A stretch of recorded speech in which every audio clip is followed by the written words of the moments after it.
Hello everyone, welcome to our YouTube channel RPSC Bio Academy. हमने जो आज class start करनी है वो स्टार्ट करनी है क्लास फैमिलिया। हमने एविस को फिनिश कर दिया और ये हमारी लास्ट क्लास है एनिमल टेक्सोनोमी की। ये हमारी लास्ट क्लास है क्लास मैमिलिया। ठीक है, आज हम डिस्कस करेंगे मैमिलिया क्लास के जनरल कैरेक्टर्स, उनकी फिजियोलॉजी के बारे में डिस्कस करेंगे। ठीक है, सबसे पहले थोड़ी सी फैक्चुअल इन्फॉर्मेशन देखते हैं कि क्लास मैमिलिया को मैमिलिया क्यों कहा जाता है। इसलिए कहा जाता है क्योंकि यहाँ पर प्रेजेंट है मेमोरी ग्लैंड्स। मेमोरी ग्लैंड्स की प्रेजेंस की वजह से इसे क्या बोला जाता है, इसे कहा जाता है क्लास मैमिलिया। उसके बाद अगर हम डिस्कस करें कि इन मैमिलिया क्लास का ओरिजिन कब हुआ था, हम बात कर रहे हैं इसकी ओरिजिन का इरा कौन सा था। तो ओरिजिन का इरा था मीजोजोइक इरा। कौन सा इरा था? मीजोजोइक इरा था। और अगर हम बात करें इसका गोल्डन इरा कौन सा है, तो गोल्डन इरा है इसका सीनोजोइक। सीनोजोइक इरा क्या है इसका? गोल्डन इरा है। ओरिजिन हुआ था मीजोजोइक इरा में और गोल्डन इरा कौन सा है? सीनोजोइक इरा है किसका? क्लास मैमिलिया का। अब जो स्टडी ऑफ मैमिलिया है उसे क्या कहा जाता है? Study of Mammalia. Study of Mammalia को कहा जाता है मैमोलॉजी। मैमोलॉजी क्या है? Study of class Mammalia. तो मेमोरी ग्लैंड प्रेजेंट है, इसकी वजह से क्या कहा गया? Class Mammalia. ओरिजिन है मीजोजोइक इरा और गोल्डन पीरियड है सीनोजोइक इरा। और स्टडी ऑफ मैमिलिया को क्या बोला जाता है? मैमोलॉजी कहा जाता है।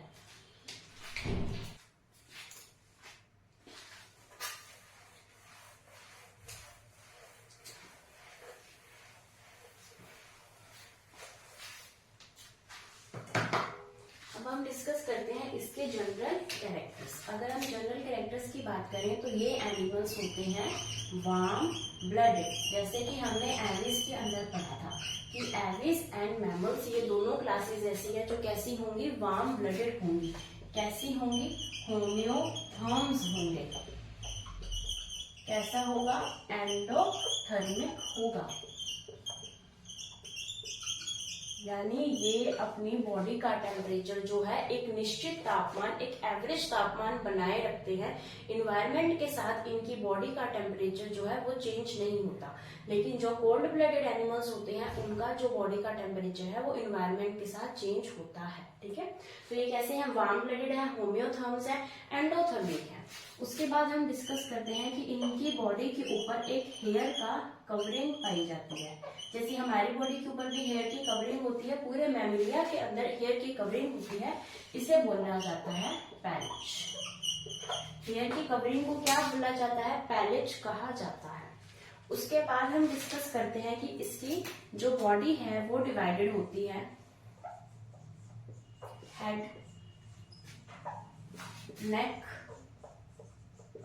ट्रंक एंड टेल के अंदर। Head, neck and trunk and tail के अंदर इनकी बॉडी डिवाइड होती है। ये जनरल कैरेक्टर्स है, जैसे कि हम भी तो मैमिलिया क्लास के अंदर आते हैं तो टेल हमारे पास तो नहीं है ना। तो ये जनरल कैरेक्टर्स है जो कि सभी मैमिलिया को कवर करने चाहिए। तो बॉडी के अंदर क्या पार्ट डिवाइड होते हैं? Head, neck, trunk and tail. उसके बाद अगर हम डिस्कस करें इनकी स्किन, तो इनकी स्किन जो होती है वो ग्लैंडुलर होती है, यानी उसके ऊपर ग्लैंड्स पाए जाते हैं। और स्किन जो होती है वो रफ भी होती है।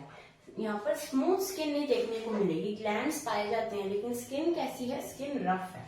अगर हम बात करें ग्लैंडुलर की तो हमें पता है कि यहाँ पर स्वेट ग्लैंड्स यानी श्वेत ग्रंथियां भी पाई जाती हैं। यहाँ पर ऑयल ग्लैंड्स या फिर सेबेशियस ग्लैंड्स पाए जाते हैं, मेमरी ग्लैंड्स पाए जाते हैं। तो इस तरीके से जो स्किन के ऊपर है ग्लैंड्स पाए जाते हैं, तो इनकी जो स्किन है वो ग्लैंडुलर होती है। स्किन कैसी होती है? रफ होती है और बहुत सारे ग्लैंड्स यहाँ पर हमें देखने को मिलते हैं। बॉडी डिवाइडेड होती है head, neck, trunk and tail के अंदर। हेयर की कवरिंग को पैलेज कहा जाता है। वार्म ब्लडेड होते हैं, होम्योथर्म्स होते हैं और एंडोथर्मिक होते हैं।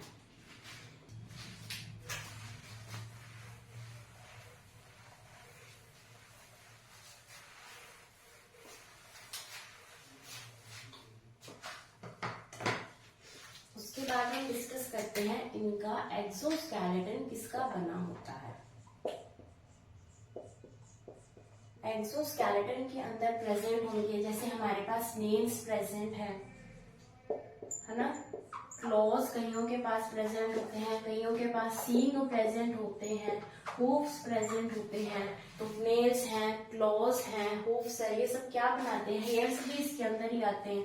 तो ये सब क्या है, ये सब इसका एंडोस्केलेटन बनाते हैं, नेल्स, क्लॉज, हूफ्स, हेयर। और ये जो एक्सोस्केलेटन ये जो बनता है, ये सारी मॉडिफिकेशंस किसकी हैं, ये सारी मॉडिफिकेशंस हैं एपिडर्मिस की, यानी कि एपिडर्मल डेरिवेटिव्स कह सकते हैं, या हम कह सकते हैं मॉडिफिकेशंस हैं।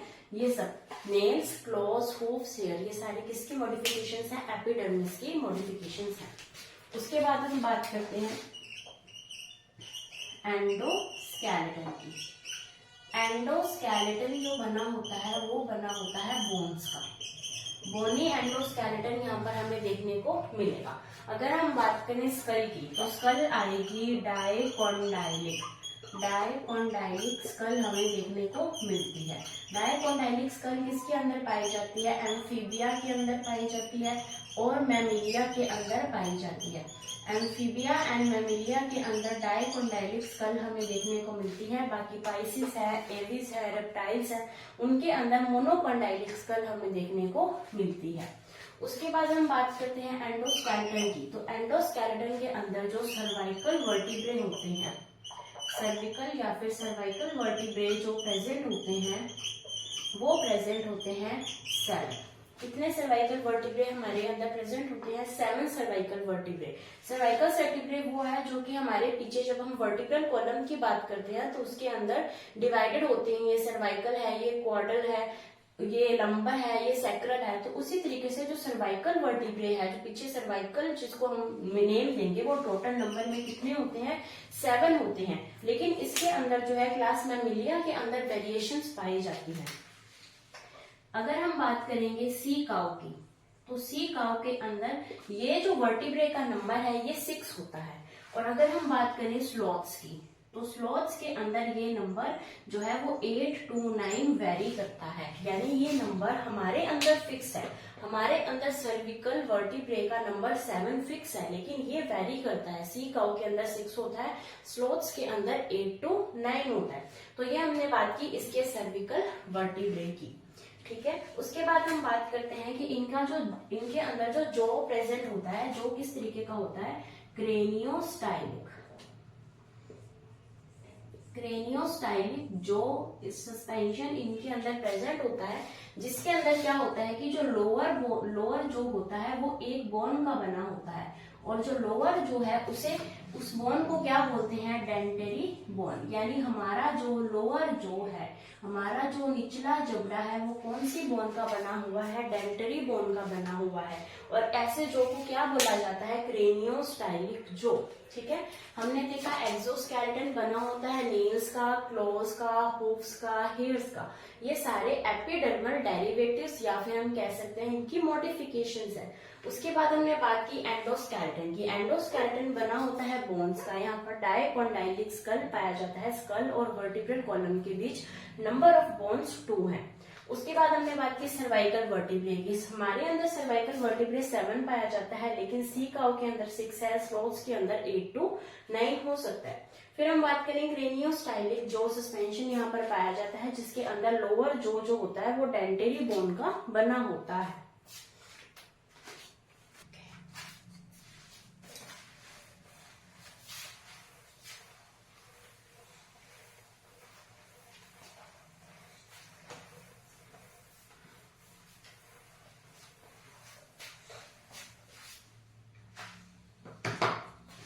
अभी हम बात करें अगर रिब्स की, तो रिब्स यहाँ पर प्रेजेंट होंगी 12 pairs. 12 pairs of ribs present हैं, जो कि कैसी होंगी, बाइफिड, यानी 2 हेडेड रिब्स प्रेजेंट होंगी। बाइफिड रिब्स प्रेजेंट होंगी। रिब्स के बारे में हम डिस्कस कर चुके हैं। वर्टिब्रेट कॉलम से निकलेंगी और स्टर्नम के साथ जुड़ेंगी, और जो स्टर्नम के साथ जुड़ती हैं उन्हें ट्रू रिब्स कहा जाता है। जो स्टर्नम के साथ नहीं जुड़ती उन्हें फॉल्स रिब्स कहा जाता है। उसके बाद हम बात करते हैं इसका सेंट्रम कैसा होगा। एम्फीप्लेटियन या फिर एसिलस टाइप का सेंट्रम देखने को मिलता है। एफिप्लेटियन या एसिलस टाइप का सेंट्रम, यानी अगर हम इनकी वर्टिब्रे बनाएं तो दोनों ही तरफ से बिल्कुल फ्लैट वर्टिब्रे बनेगी। इस तरीके की वर्टिब्रे बनेगी, इधर से भी फ्लैट है, इधर से भी फ्लैट है, कोई कनकेव, कोई कॉन्वेक्स, कोई इरेगुलर तरीके की शेप नहीं होगी, दोनों तरफ से फ्लैट सेंट्रम देखने को मिलेगी। तो उसे बोला जाता है एम्फीप्लेटियन या फिर एसिलस टाइप ऑफ सेंट्रम। और रिब्स कितनी है? 12 पेयर ऑफ रिब्स यहाँ पे देखने को मिलती हैं। उसके बाद हम डिस्कस करते हैं इसका डाइजेस्टिव सिस्टम।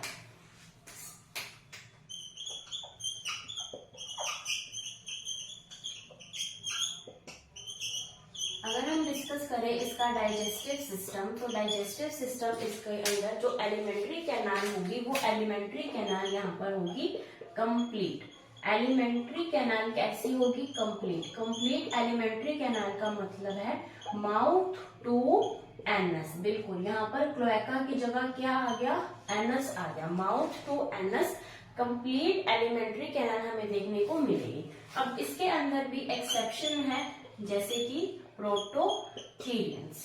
जो प्रोटोथीरियंस हैं यानी ऐसे जो कि अभी अगर हम बात करें कंप्लीट, यूथीरियंस जो है वो डेवलप्ड मैमल्स होते हैं और प्रोटोथीरियंस इतने डेवलप्ड मैमल्स नहीं होते हैं।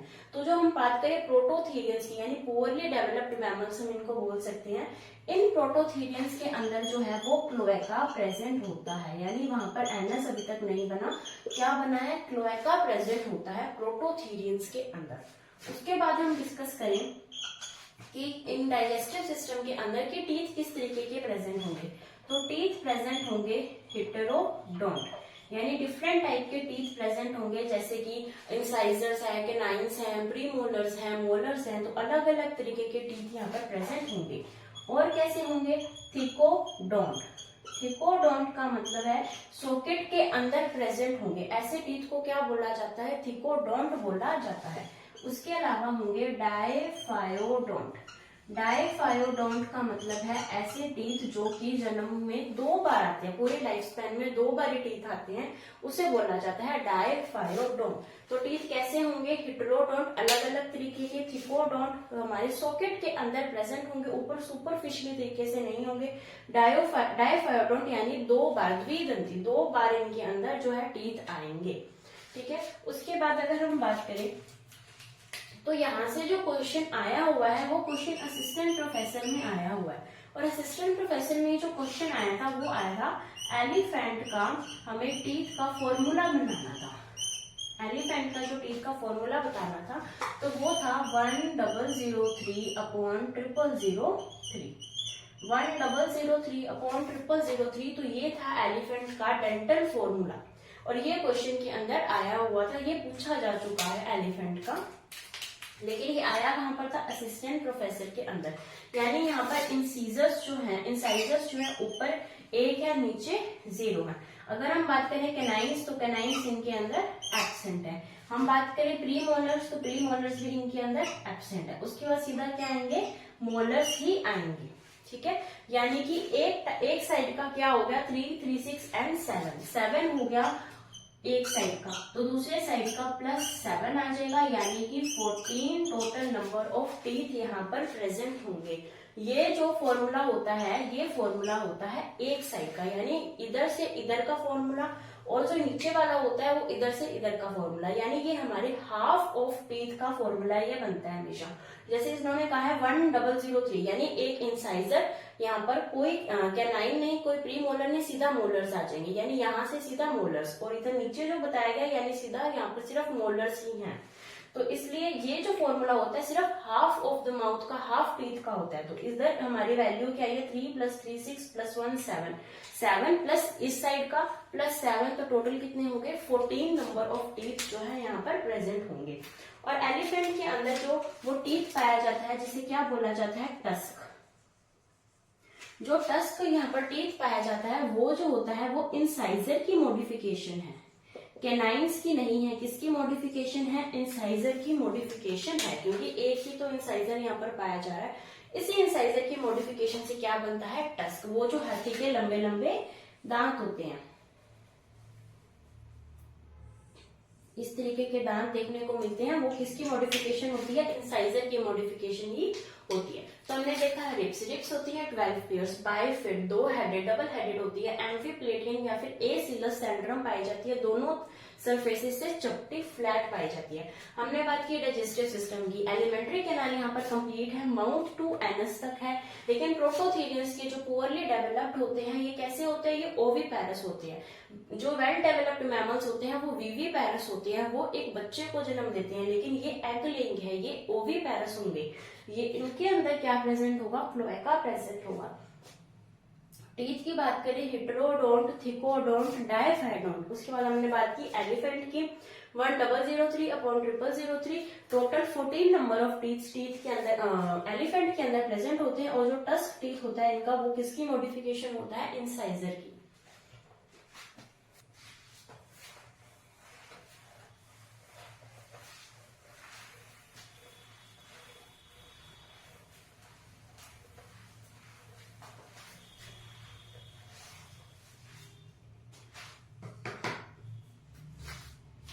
अभी हम बात करते हैं इसके रेस्पिरेशन की। रेस्पिरेटरी सिस्टम किस तरीके का होगा।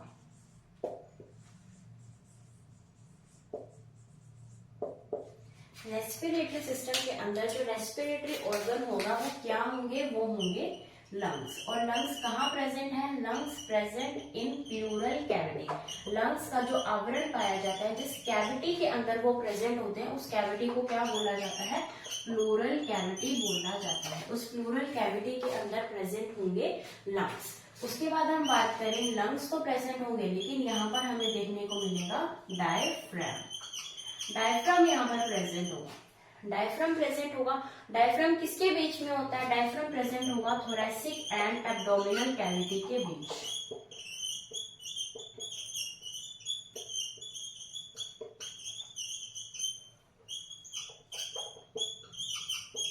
थोरैसिक एंड एब्डोमिनल कैविटी के बीच प्रेजेंट होगा डायफ्राम। यानी ये वाली जो हमारी कैविटी है वो है थोरैसिक, और यहाँ से नीचे वाली कैविटी क्या बोलती है, एब्डोमिनल कैविटी। तो थोरैसिक एंड एब्डोमिनल कैविटी के बीच के अंदर क्या प्रेजेंट होगा, डायफ्राम। और डायफ्राम का काम क्या है, डायफ्राम का काम है, हम लिख रहे हैं इसको रेस्पिरेशन के अंदर, तो सबसे पहला काम आएगा रेस्पिरेशन के अंदर हेल्प करेगा। डायफ्राम काम करेगा रेस्पिरेशन के अंदर।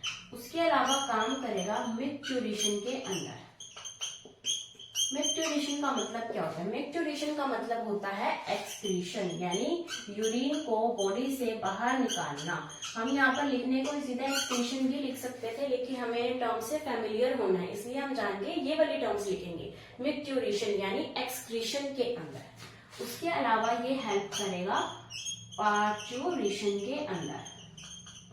पार्चुरेशन का मतलब होता है डिलीवरी के टाइम पे, डिलीवरी ऑफ बेबी, बेबी की डिलीवरी के अंदर भी ये जो है हेल्प करता है।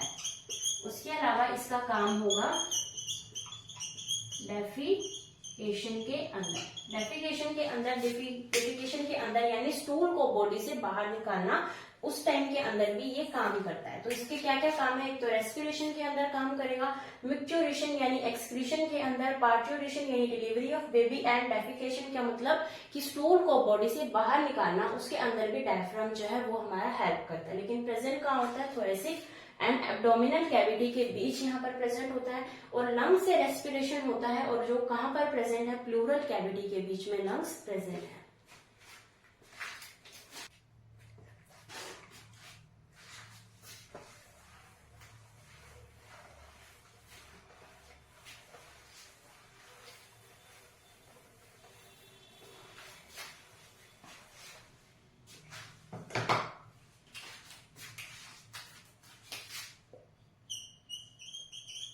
सर्कुलेटरी सिस्टम,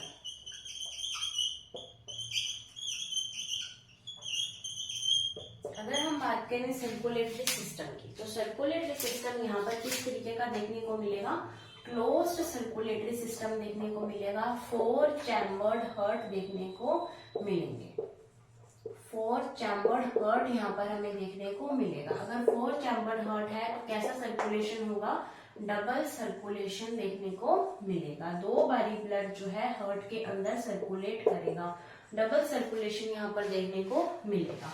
रेस्पिरेटरी पिगमेंट कौन सा होगा? रेस्पिरेटरी पिगमेंट होगा हीमोग्लोबिन। हीमोग्लोबिन रेस्पिरेटरी पिगमेंट इसके अंदर पाया जाएगा। आरबीसी किस तरीके की होगी? आरबीसी आएगी बाय कनकेव। अभी तक हमने बाय कन्वेक्स ही पढ़ी थी, यहाँ पर कैसी आरबीसी आएगी? Biconcave plus enucleated, यानी न्यूक्लियस कैसा है? न्यूक्लियस एब्सेंट है। Enucleated and biconcave RBC देखने को मिलेगी, लेकिन इसके अंदर एक्सेप्शन है। ऊंट के अंदर, कैमल के अंदर एंड जो है लामा, ऊंट एंड लामा के अंदर जो आरबीसी है वो आरबीसी हमें देखने को मिलेगी biconvex and nucleated. Biconvex plus nucleated RBC देखने को मिलेगी किसके अंदर? ऊंट व लामा के अंदर। वैसे मेमिलिया के अंदर कैसे मिलेगी? Biconcave and enucleated. Pigment कौन सा है? हीमोग्लोबिन। डबल सर्कुलेशन यहाँ देखने को मिल रहा है। क्लोज्ड एंड 4 चैम्बर्ड हार्ट देखने को मिल रहा है। और यहाँ पर जो प्रेजेंट होगी वो होगी लेफ्ट सिस्टमैटिक आर्क, यहाँ पर प्रेजेंट होता है। लेफ्ट सिस्टमैटिक आर्क यहाँ पर प्रेजेंट होता है। तो हमने सिस्टमैटिक आर्क के बारे में हम डिस्कस कर चुके हैं। राइट सिस्टमैटिक आर्क जो था वो बर्ड्स के अंदर प्रेजेंट था, लेफ्ट मैमल्स के अंदर प्रेजेंट होता है, एंड राइट एंड लेफ्ट दोनों रेप्टाइल्स के अंदर हमने देखे थे। तो ये हमने डिस्कस किया इसका सर्कुलेटरी सिस्टम।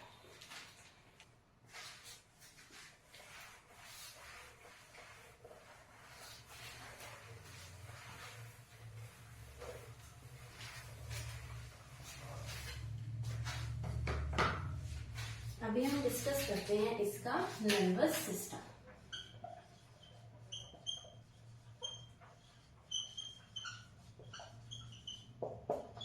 नर्वस सिस्टम की अगर हम बात करें तो नर्वस सिस्टम यहाँ पर प्रेजेंट होगा, एक ब्रेन प्रेजेंट होगा। ब्रेन प्रेजेंट होगा यहाँ पर। सेरिब्रम एंड सेरिबेलम जो है वो वेल डेवलप्ड होंगे। सेरिब्रम एंड सेरिबेलम जो है वो यहाँ पर कैसे होंगे? Well developed. उसके साथ ही हमें ऑल्फैक्टरी लॉब भी देखने को मिल जाएगी। ऑल्फैक्टरी लॉब यानी जो घ्राण लॉब होती है, ऑल्फैक्टरी लॉब, वो भी कैसी होगी? वेल डेवलप्ड होगी। ऑल्फैक्टरी लॉब भी वेल डेवलप्ड होगी। कितनी क्रेनियल नर्व्स पाई जाएंगी? 12 पेयर्स ऑफ क्रेनियल नर्व्स हमें देखने को मिलेंगी। और इस बारे में हम कितने ही बार डिस्कस कर चुके हैं कि रेप्टाइल्स, एविज एंड मैमल्स, इसके अंदर reptiles, aves and mammals, Ram तीनों कैसे होते हैं? एमनियोट्स होते हैं। एमनियोट्स का क्या मतलब है? एक्स्ट्रा एम्ब्रियोनिक मेम्ब्रेन इन तीनों के अंदर प्रेजेंट होगी। एक्स्ट्रा एम्ब्रियोनिक मेम्ब्रेन्स इन तीनों के अंदर प्रेजेंट होगी, रेप्टिलिया, एविज एंड मैमल्स। उसके बाद हमने डिस्कस किया था 12 पेयर ऑफ क्रेनियल नर्व्स इन सबके अंदर प्रेजेंट होगी। किडनी कैसी होगी? मेटानेफ्रिक किडनी इनके अंदर देखने को मिलेगी। तो कितनी पेयर ऑफ क्रेनियल नर्व्स देखने को मिलेंगी? 12 पेयर ऑफ क्रेनियल नर्व्स देखने को मिलेंगी। यहाँ पर कॉर्पस कोलेसम हमें देखने को मिलेगा। कॉर्पस कोलेसम क्या है? कॉर्पस कोलेसम ये दोनों हेमिस्फेयर जो हैं, दोनों हेमिस्फेयर को डोर्सल सरफेस पर जोड़ता है।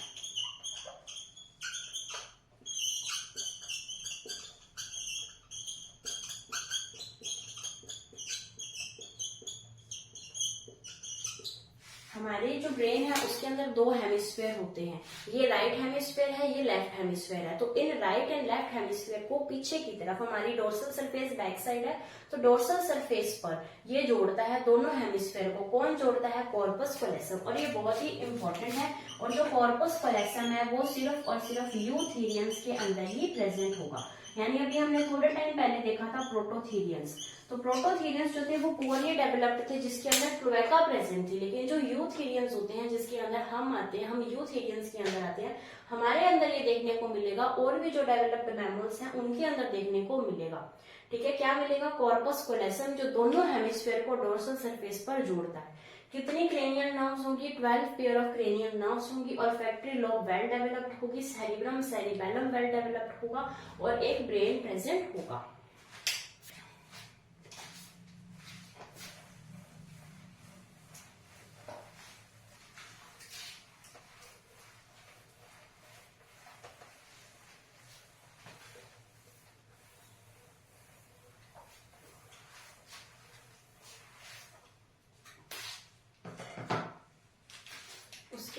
डिस्कस करते हैं इसकी आई के अंदर।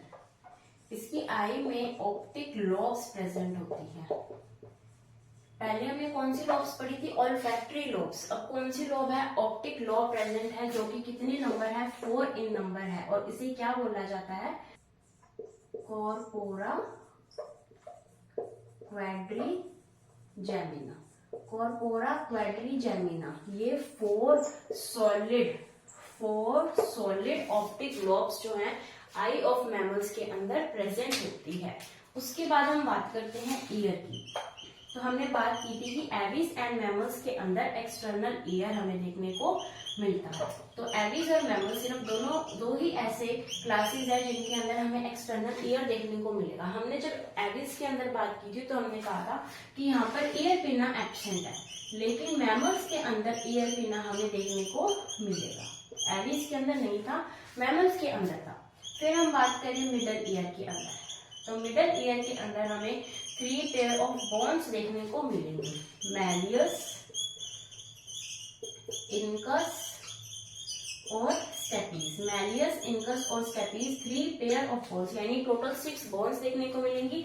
और स्टेपीज सबसे छोटी बोन है जो हमारे बॉडी के अंदर प्रेजेंट होती है। फिर हम बात करें इंटरनल ईयर के बारे में। इनर ईयर कह लो या इंटरनल ईयर कह लो। तो इस ईयर के अंदर क्या प्रेजेंट होता है? इस ईयर के अंदर प्रेजेंट होगा एक तो कोक्लिया। कोक्लिया कैसी होती है? एक कॉइल्ड स्ट्रक्चर होती है। उसके अलावा प्रेजेंट होगा organ of Corti. Organ of Corti present होगा, जो कि हियरिंग में यानी सुनने में हेल्प करेगा। कौन? ऑर्गन ऑफ कोर्टाई प्रेजेंट होगा। कोक्लिया यहाँ पर प्रेजेंट होगा। उसके अलावा इंटरनल ईयर के अंदर प्रेजेंट होगा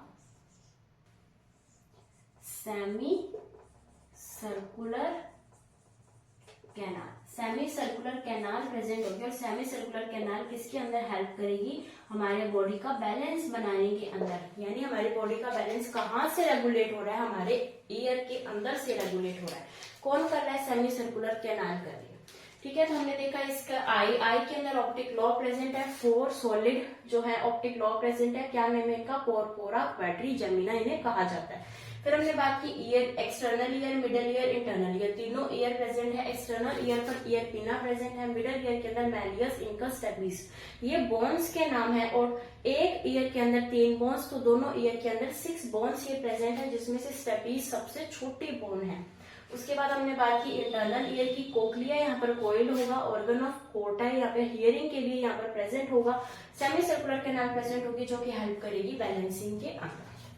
तो आज की वीडियो के लिए इतना ही। हम बची हुई जो फिजियोलॉजी है वो कल के लेक्चर में पढ़ेंगे, और कल के लेक्चर में ही हम क्लासिफिकेशन को स्टार्ट कर देंगे। आप वीडियो को लाइक कीजिए, शेयर कीजिए, हमारे चैनल को सब्सक्राइब कीजिए। Thank you.